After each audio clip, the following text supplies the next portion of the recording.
Hi friends, எல்லாரும் எப்படி இருக்கீங்க? நான் ரொம்ப நல்லா இருக்கேன். இன்னைக்கு முட்டைகோஸை வச்சு ஒரு சூப்பரான லஞ்ச் பாக்ஸ் ரெசிபி தான் பண்ண போகிறோம்.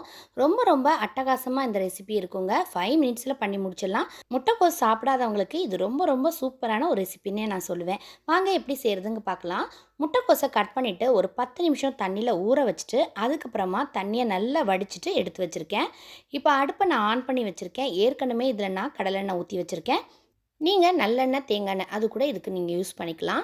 இப்போ எண்ணெய் சூடானதும் கடுகு போட்டுட்டேன், உளுத்தம்பருப்பு, அடுத்தது கடலைப்பருப்பு, அதுக்கப்புறமா 2 மிளகா வத்தலை கிள்ளி போட்டிருக்கேன். மிளகா வத்தல்லாம் போடும்போது அதோட டேஸ்ட் இன்னும் அதிகரிக்கும். அதனால் மிளகா வத்தல் 2 போட்டுக்கிறேன். இப்போ இது நல்லா வறுத்ததுக்கப்புறமா கொஞ்சமாக கருவேப்பிலை இதில் சேர்த்துக்கலாம்.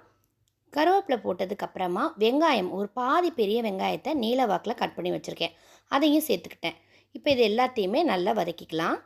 வெங்காயம் கண்டிப்பாக ஒரு நிமிஷம் நல்லா வதங்கியிருக்கணும். அப்போ தான் சாப்பிட நல்லா டேஸ்ட்டாக இருக்கும். இப்போ இதில் கொஞ்சம் கல்லுப்பு சேர்த்துக்க போகிறேன். கல்லுப்பை நம்ம ஏன் இதிலேயே சேர்க்குறோன்னா, நம்ம அடுத்தது முட்டைக்கோஸை போட போகிறோம். இந்த முட்டைக்கோஸு போடுறதுக்கு முன்னாடி கல்லுப்பு போட்டுட்டிங்கன்னா கொஞ்சம் இதில் கரைஞ்சிரும். நம்ம அதையும் சேர்த்து போடும்போது நல்ல ஒரு கரெக்டான உப்பு முட்டைக்கோஸோடு சேர்ந்து நல்ல ஒரு ஃப்ளேவரை கொடுக்கும். இப்போ இது கூட நம்ம முட்டைக்கோஸ் ரெடி பண்ணி வச்சுருந்தோம் இல்லையா, அதையும் இதில் போட்டுக்கலாம். தண்ணி இல்லாமல் இருக்கணும். ஏன்னா முட்டைக்கோஸ் நம்ம வதக்கும் போது தண்ணி விடும். அதனால் தண்ணி இல்லாமல் நல்ல தண்ணி வடிச்சிட்டு அதுக்கப்புறம் இதில் சேர்த்துக்குங்க. இப்போ இது எல்லாத்தையுமே நல்லா மிக்ஸ் பண்ணி விட்டுடலாம். ஒரு 2லேருந்து 3 நிமிஷத்துக்கு நல்லா மிக்ஸ் பண்ணிக்கோங்க. அப்போ தான் அந்த முட்டைக்கோஸோட ஸ்மெல் எல்லாமே போகும். அந்த எண்ணெயில் நல்லா வதக்கினதுக்கப்புறமா ஒரு 5 நிமிஷம் இதை நான் க்ளோஸ் பண்ணி வைக்க போகிறேன். அடுப்பை லோ ஃப்ளேம்லேயே வச்சுருங்க. இது அப்படியே வேகட்டும். இதுக்கான மசாலாவை நம்ம ரெடி பண்ணிடலாம். இதுக்கு தேங்காய் ஒரு பாதி தேங்காய் போட்டிருக்கேன், 10 பல் பூண்டு, சின்னதாக இருக்கிறதுனால 10 பல் பூண்டு போட்டிருக்கேன், பெருசாக இருந்தால் 4 சேர்த்துக்குங்க.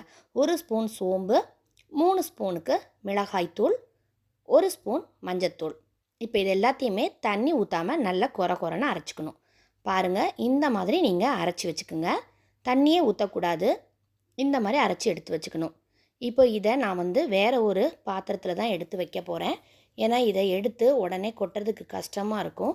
அதனால் வலித்து எடுத்து இந்த மாதிரி வச்சுக்கோங்க. இப்போ நம்ம வேக வச்சுருந்ததை பார்க்கலாம். பாருங்கள் எந்த அளவுக்கு சூப்பராக வெந்திருக்குன்னு. அதே நேரத்தில் அதுலேருந்து தண்ணியும் அந்தளவுக்கு விடலை. அதில் இருக்க தண்ணியிலேயே சூப்பராக இது வெந்துடும். இந்த முட்டைக்கோஸெலாம் வேகிறதுக்கு ரொம்ப நேரம் எடுக்காதுங்க, சீக்கிரமாகவே வெந்துடும். இப்போ நம்ம ரெடி பண்ணி வச்சுருந்த அந்த மசாலாவை அப்படியே போட்டுடலாம். போட்டுட்டு எல்லாத்தையுமே நல்லா கலந்து விட்டுடலாம்.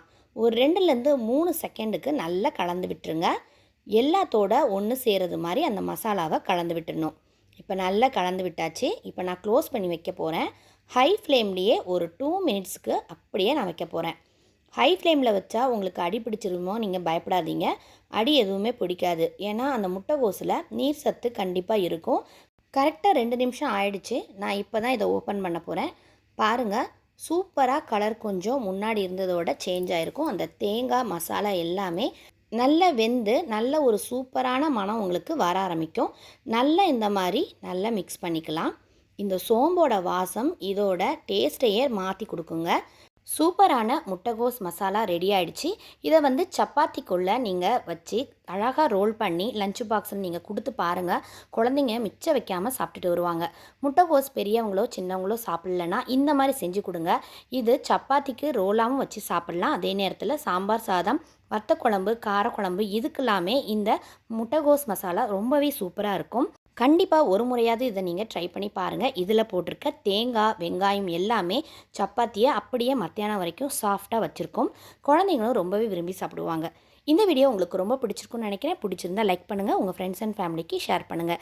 மறக்காமல் புதுசாக இந்த வீடியோ பார்க்குறவங்க சப்ஸ்கிரைப் பண்ணுங்கள். தேங்க்யூ.